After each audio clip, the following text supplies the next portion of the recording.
80% polling ஆகும், நல்ல ஓட்டு இருக்கும், கள்ள ஓட்டு குறையும், திமுக வந்து வீட்டுக்கு போகும்.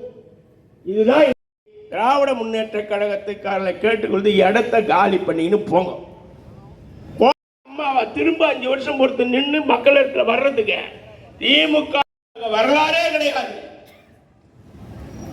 71க்கு அப்புறம் நீங்க கணக்கு எடுத்துட்டீங்கன்னா சீக்கிரம் பண்ணியா கடகடன் முடிச்சுட்டு நம்மளே திறந்துடலாம், இல்லைன்னா அதுக்கப்புறம் ஆட்சி வருமா வராது நமக்கே தெரியாது திமுக கார மந்திரியே பேசுகின்ற அளவுக்கு இன்றைக்கு நிலைமை தமிழ்நாட்டில் நடந்து கொண்டிருக்கிறது.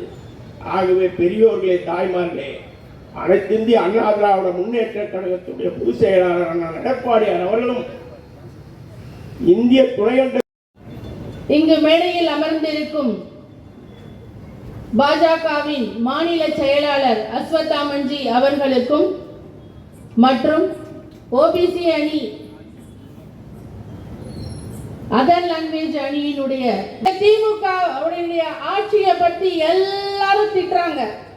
இது திட்டுறது எப்படி தெரியுமா இருக்கு அவங்களுக்கு? நீங்க என்ன வேணா திட்டிட்டு போங்க, எங்களுக்கு அதை பத்தி கவலை இல்லை. அதாவது அதுக்கு ஒன்று சொல்லுவாங்க, புளிச்ச மோர்ல புளிச்ச தண்ணிய ஊத்துற மாதிரி நீங்க என்ன வேணா திட்டிட்டு போங்க, அதை பத்தி எங்களுக்கு கவலை இல்லை. அப்படிதான் இருக்கிறாங்க. ஏன்னா அவங்கள ரோட்லயும் திட்டுறாங்க, வீட்டுக்குள்ளயும் திட்டுறாங்க, எல்லாரும் திட்டிட்டு தான் இருக்கிறாங்க. இந்த ஆட்சி எப்படி இருக்கு? ஒழுங்கு இல்லை, எதுவுமே இல்லை, சந்தி சிரிக்கிறது. பெண்களுக்கு பாதுகாப்பு இல்லை. இன்னைக்கு திரைப்பட நடிகை ரேவதி சொல்லியிருக்கிறாங்க, நான் சைக்கிள்ல முன்னாடி அங்க இங்க அப்படியே போவேன், என்னால இப்ப போகிறதுக்கு பயமா இருக்கு அப்படின்னு சொல்றாங்க. ஆனா இந்த திமுக என்ன சொல்றாங்க? தமிழ்நாடு வந்து பெண்களுக்கு பாதுகாப்பான நாடு அப்படின்னு சொல்றாங்க. ஆனா இது பெண்களுக்கு பாதுகாப்பான நாடா? பெண்களுக்கு பல அநீதிகள் நடந்து கொண்டிருக்கின்றது, பெண்களுக்கு பாலியல் பலாத்காரங்கள் நடந்து கொண்டிருக்கின்றது. அது மட்டுமல்ல, குழந்தைகளுக்கும் நடந்து கொண்டிருக்கின்றது. சிறிய பெண் குழந்தைகள் படாத பாடுபட்டு கொண்டிருக்கின்றார்கள். இப்படிப்பட்ட அரசு நமக்கு தேவையா? சொல்லுங்க, இப்படிப்பட்ட அரசு நமக்கு தேவையா? தேவையில்லை. ஆட்சியை எடப்பாடி பழனிசாமி அவர்களின் ஆட்சியை கொண்டு வர வேண்டும் என்று உங்கள் அனைவரிடமும் நான் நம்முடைய கூட்டணி வெற்றி கூட்டணியாக அமைய வேண்டும் என்று வெற்றி கூட்டணி அமைக்க உதவியாக இருந்த அனைத்து தலைவர்களுக்கும், மக்களுக்கு சேவை செய்ய வேண்டும், திருட்டு திராவிட முன்னேற்ற கழகத்தை எதிர்க்க வேண்டும் என்ற ஒரே காரணத்திற்காக இயக்கத்தினை ஆரம்பித்த புரட்சித் தலைவர் இதய தெய்வம் எம்ஜிஆர் அவர்களையும், நம்மில் மறைந்து மறையாமல் வாழ்ந்து கொண்டிருக்கும் தங்கத்தாரகை புரட்சித் தலைமை அம்மா அவர்கள் நாளை தன்னுடைய 78வது பிறந்த நாளை நாங்கள் சீரோடும் சிறப்போடும் எழிலோடும் போற்றும் வகையிலே நடத்தி கொண்டிருக்கின்றோம். அவருடைய பிறந்த நாளை பிப்ரவரி 24 ஒரு வாரத்திற்கு முன்னதாகவும் ஒரு வாரத்திற்கு அடுத்ததாகவும் தொடர்ந்து நடைபெறும் நலத்திட்ட உதவிகளை செய்து கொண்டிருக்கிறோம். 1ஆம் தேதி மதுரையிலே மரியாதைக்குரிய பாரத பிரதமர் அவர்கள் உரையாற்ற இருக்கிறார். அந்த உரை முடிந்தவுடன் உங்களுடைய அரசின் நாட்கள் எண்ணப்பட்டுக் கொண்டிருக்கின்றன. இன்று தேதி 24. இந்த மாதத்திலே ஒரு 4 நாள் மார்ச்சிலே தேர்தல் அறிவிக்க வேண்டிய அதிகபட்சமாக ஒரு வாரம் 10 நாட்களுக்குள் உங்களுடைய ஆட்சி காலம் முடிவடைகிறது. நீங்கள் காபந்து அரசாங்கத்திலே தான் இருப்பீர்கள்.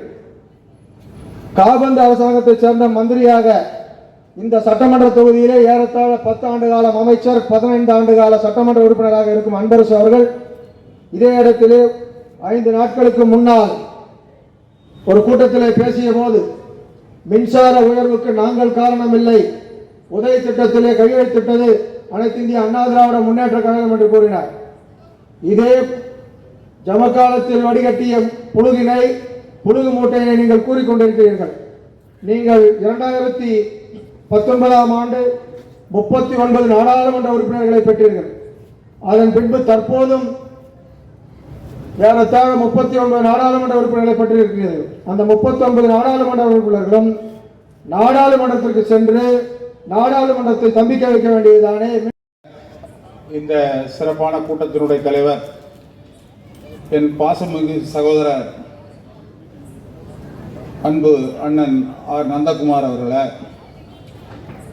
இந்த சிறப்பான கூட்டத்திற்கு வருகை இருந்து சிறப்புரையாற்ற காத்திருக்கும் அருமை சகோதரர் அசுவத்தம்மன் அவர்களை, இங்கே வருகின்றிருக்கக்கூடிய பாரதிய ஜனதா கட்சியினுடைய மாவட்ட தலைவர் குமார் அவர்களை, ரவி அவர்களை, எங்களுடைய மூத்த முன்னோடி அருமை சகோதரர் முன்னாள் தொகுதி செயலாளர் தனசேகரன் அவர்களை, காவேரி கிருஷ்ணன் அவர்களை, எஸ்எஸ்கே ராஜேந்திரன் அவர்களை, இமானுவேல் அவர்களை, சூரியகுமார் அவர்களை, அன்பு தம்பி குட்டி ராமதாஸ் இருக்கிறது தான். நீங்கள் திமுக அந்த பேச்சே எடுக்காதங்க. ஏன்னா அவங்க எலெக்ஷனில் கொடுத்த ஒரு வாக்குறுதி கூட நிறைவேற்றலை. ஒழுங்காக உருப்படியாக பண்ண வேலை தாலிக்கு தங்கத்தை நிறுத்தினாங்க. அம்மா உணவகத்தை அம்மா படத்துக்கு மேலே போய் போஸ்ட் ஓட்டினாங்க. லேப்டாப் கொடுக்குறது நிறுத்தினாங்க. இந்த பிள்ளைகளுக்கு சைக்கிளில் போய் ஏண்டா போகுதுன்னு சொல்லி அந்த சைக்கிள் கொடுக்குறது நிறுத்துறாங்க. இப்படி திட்டங்களை நிறுத்தி தான் ஸ்கூட்டி கொடுக்குற ஒரு திட்டம் இருந்துச்சு, அதையும் நிறுத்திட்டாங்க. புதுசாக நாங்கள் திட்டங்களை அறிவித்தோமே தவிர அந்த திட்டத்தை ஒன்றும் செய்யலை. நடந்துகிட்டு இருக்க திட்டத்தையுமே நிறுத்துறாங்க. எங்கெல்லாம் காசடிக்கணும், இதுதான் நடந்தது. நீங்கள் பாவம் இந்த அரசு அதிகாரிகளுக்கு மாநகராட்சி மற்ற டிபார்ட்மெண்ட்லாம் பார்த்தா பாவமாக இருக்குது.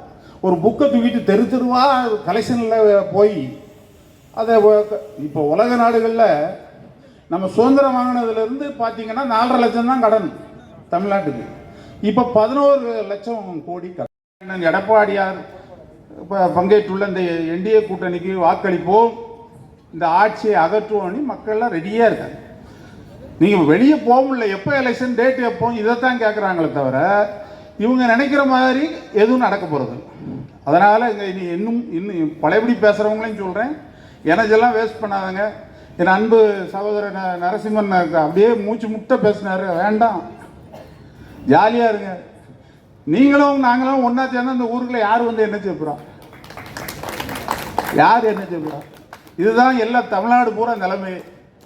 ஒரு நேரத்தில் சொல்லுவாங்க அவங்கள சேராத இவங்கள சேராத, அந்த கதையே இல்லை. இன்னைக்கு நீங்கள் ப்ராக்டிக்கலாக பேசுவோம்.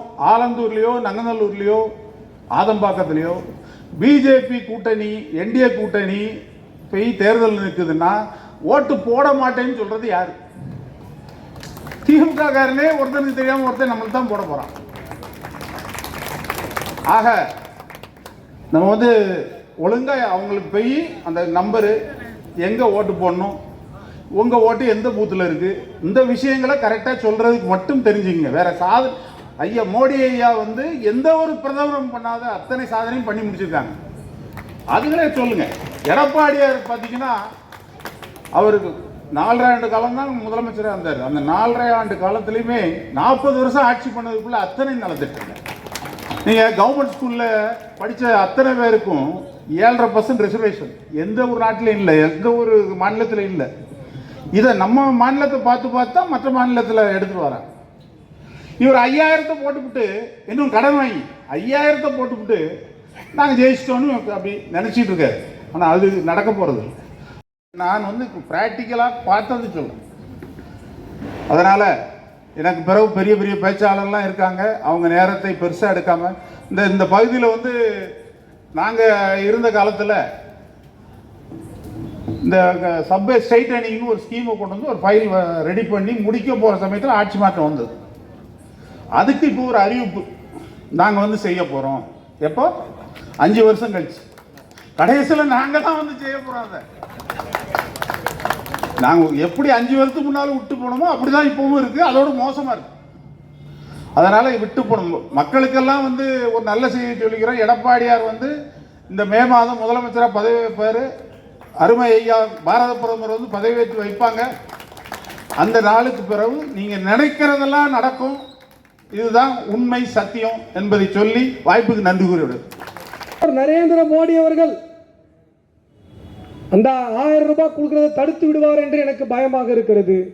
நீங்க கொடுக்கிற 1000 ரூபாயில பாரத பிரதமர் நரேந்திர மோடி அவர்கள் கொடுக்கிற பணம் இருக்கிறது என்பதை நீங்கள் மறந்துவிடக்கூடாது. நாங்கள் கொடுக்கிற பணம் மத்திய அரசாங்கத்தினுடைய பணத்தை எடுத்துதான் நீங்கள் மகளிர் உதவித்தொகை என்று 24 மாசம் ஏமாத்திட்டு கொடுத்தீங்க.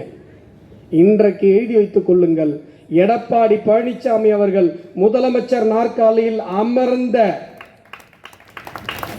அடுத்த மாதம் 2000 ரூபாய் மகளிர் உதவித்தொகை வழங்கப்படும். இவங்கள மாதிரி 24 மாதம் ஏமாத்திட்டு எம்பி எலெக்ஷன் வருதுன்ன உடனே அவசர அவசரமாக அக்கௌண்ட்டில் போடுறது பழக்கம் கிடையாது இவர்களுக்கு. நீங்கள் நன்றாக யோசித்து பார்க்க வேண்டும். இந்த 5 ஆண்டுகள் ஒருவேளை முதலமைச்சராக எடப்பாடி பழனிசாமி அவர்களே தொடர்ந்து இருந்தார் என்று சொன்னால் தமிழகம் எவ்வளவு அருமையாக இருந்திருக்கும். யோசித்து பாருங்கள். எவ்வளவு பெரிய ஒரு வரலாற்று வாய்ப்பை தமிழர்கள் நாங்கள் தவறவித்து விட்டோம். இந்த 5 வருஷம் என்ன நடந்தது? சந்தைக்கு போனோம், ஆத்தாவையும் காசு கொடு.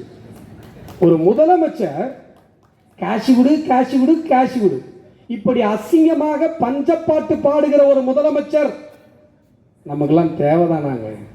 வெளி ஸ்டேட்டுக்காரன் பார்த்தா என்னங்க நினைப்பான்? டிவியில் வந்து தமிழ்நாடு முதல்ல காசு விடு காசு விடு காசு விடு காசு கொடு காசு கொடு. டிவி ஆன் பண்ணா ஸ்டாலின் வருவார், காசு விடு காசு விடு காசு விடு. காங்கிரஸ் கொடுத்த காசை விட 10 மடங்கு 12 மடங்கு உனக்கு காசு அதிகமாக கொடுக்கப்படுகிறது. என்னதாங்க பண்றீங்க?